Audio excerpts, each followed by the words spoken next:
नमस्कार, स्वागत है आप सभी का हमारे YouTube चैनल पर। मित्रों, आपने देखा होगा या फिर महसूस किया होगा कि आपके आसपास धर्म, कर्म और पूजा पाठ में लगे रहने वाले लोगों की जिंदगी खुशहाल नहीं होती जितनी कि दुष्ट और अधर्मी लोगों की होती है।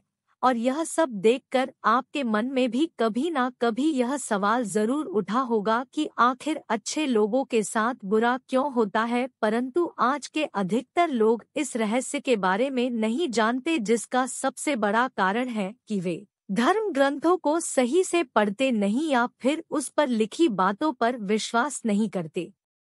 इस वीडियो में हम आपको बताएंगे कि आखिर अच्छे लोगों के साथ हमेशा बुरा ही क्यों होता है, जिसका वर्णन भागवत गीता में भगवान कृष्ण ने विस्तार से किया है। चलिए बिना किसी देरी के आज की वीडियो शुरू करते हैं।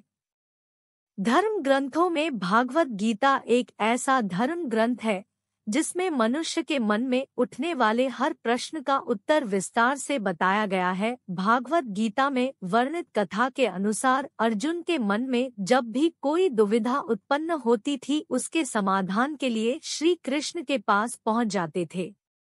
एक दिन की बात है, अर्जुन भगवान श्री कृष्ण के पास आए और उनसे बोले, वासुदेव, मुझे एक दुविधा ने घेर रखा है और इसका समाधान आप ही बता सकते हैं।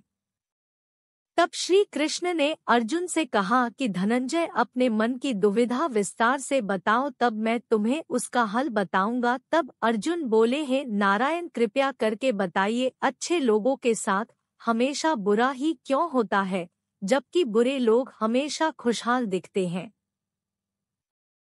अर्जुन के मुख से ऐसी बातें सुनकर श्री कृष्ण मुस्कुराते हुए बोले, हे पार्थ, मनुष्य जैसा देखता है या फिर महसूस करता है, वास्तव में वैसा कुछ नहीं होता, बल्कि अज्ञानतावश वह सच्चाई को समझ नहीं पाता।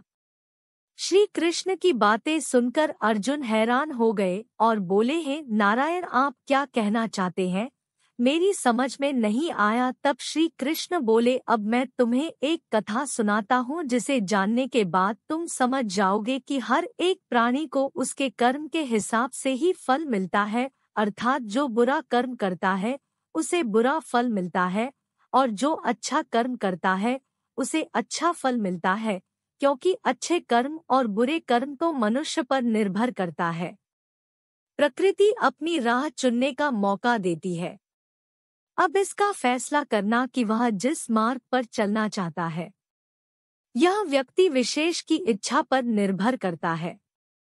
कथा सुनाते हुए श्री कृष्ण बोले, बहुत समय पहले की बात है, एक नगर में दो व्यक्ति रहा करते थे। उनमें से एक व्यक्ति व्यापारी था, जिसके लिए अपने जीवन में धर्म और नीति की बहुत महत्वता थी। वह पूजा पाठ और भगवान की भक्ति में बहुत विश्वास करता था। चाहे कुछ भी हो जाए, वह रोज मंदिर जाना नहीं भूलता था, ना ही दान धर्म के कार्य में किसी प्रकार की कमी रखता था।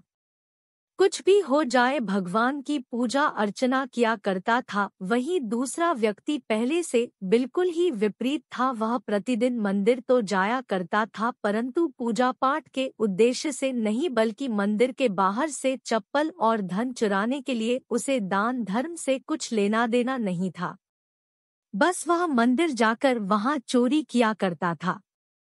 इसी तरह समय बीतता गया और एक दिन उस नगर में जोर की बारिश हो रही थी, जिसकी वजह से उस दिन नगर के मंदिर में पंडित के अलावा कोई नहीं था। यह बात जब दूसरे व्यक्ति को पता चली तो उसके मन में ख्याल आया, अभी सही मौका है मंदिर के धन को चुराने का, और वह बारिश में ही मंदिर पहुंच गया।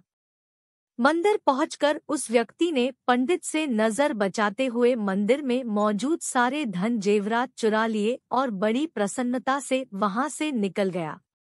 उस समय धर्म कर्म में विश्वास करने वाला व्यापारी भी मंदिर पहुंचा और भगवान के दर्शन किए, परंतु दुर्भाग्य से मंदिर का पुजारी उस वाले व्यापारी को ही चोर समझ बैठा और शोर मचाने लगा। शोर सुनकर मंदिर में लोगों की भीड़ जमा हो गई और सभी लोग उस भले व्यापारी को ही चोर समझ रहे थे और उसे अपमानित करने लगे।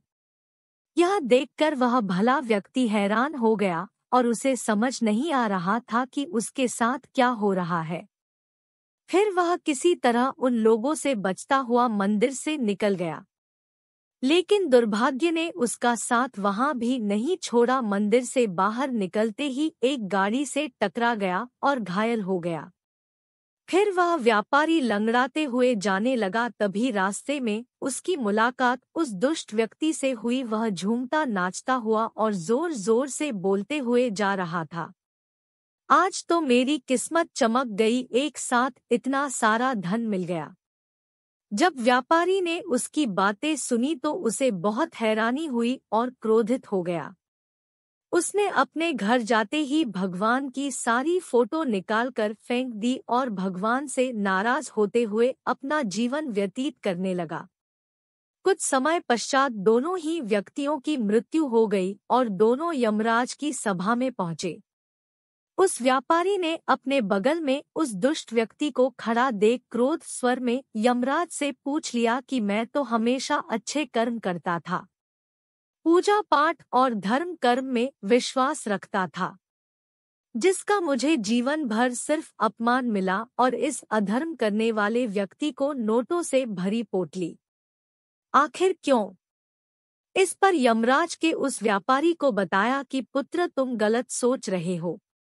जिस दिन तुम्हें गाड़ी से टक्कर लगी थी, वास्तव में उस दिन तुम्हारे जीवन का आखिरी दिन था, परंतु तुम्हारे किए गए अच्छे कर्मों के कारण ही तुम्हारी मृत्यु एक छोटी सी चोट पर परिवर्तित हो गई। और इस दुष्ट व्यक्ति के बारे में जानना चाहते हो तो पुत्र, इसके भाग्य में राजयोग था जो इसके दुष्ट कर्म और अधर्म के कारण एक छोटे से धन की पोटली में परिवर्तित हो गया।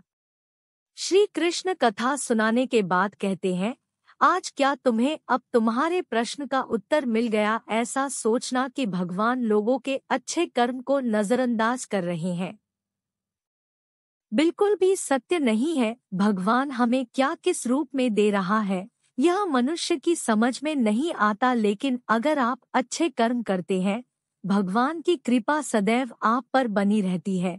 तो मित्रों, इस कहानी से यह पता लगता है कि आपको कभी भी अपने कर्मों को बदलना नहीं चाहिए, क्योंकि आपके कर्मों का फल आपको इसी जीवन में मिलता है, बस आपको उसका पता नहीं चलता। इसलिए मित्रों, मनुष्य को चाहिए कि वह हमेशा अपने जीवन में अच्छे कर्म करते रहे, क्योंकि श्री कृष्ण ने गीता में भी बताया है कि किसी के द्वारा किया गया कर्म व्यर्थ नहीं जाता, भले ही कर्म अच्छा हो या फिर बुरा। तो मित्रों, आशा करती हूँ कि आप भी आज से इस कथा का अनुसरण करेंगे और आज तक जो भी अपने जीवन में गलतियाँ करते आए हैं उन्हें सुधारने का प्रण लेंगे और अपने कर्मों को अच्छा बनाएंगे। आज की कथा यहीं समाप्त होती है। अगर आपको हमारी यह कथा पसंद आई हो तो इसे ज़्यादा से ज़्यादा लाइक और शेयर करें। और अगर आप हमारे चैनल पर पहली बार वीडियो देख रहे हैं, ऐसे पौराणिक और आध्यात्मिक कथाओं के लिए चैनल को अभी सब्सक्राइब कर ले और हमारी आज की वीडियो कैसी लगी हमें कमेंट करके ज़रूर बताएं।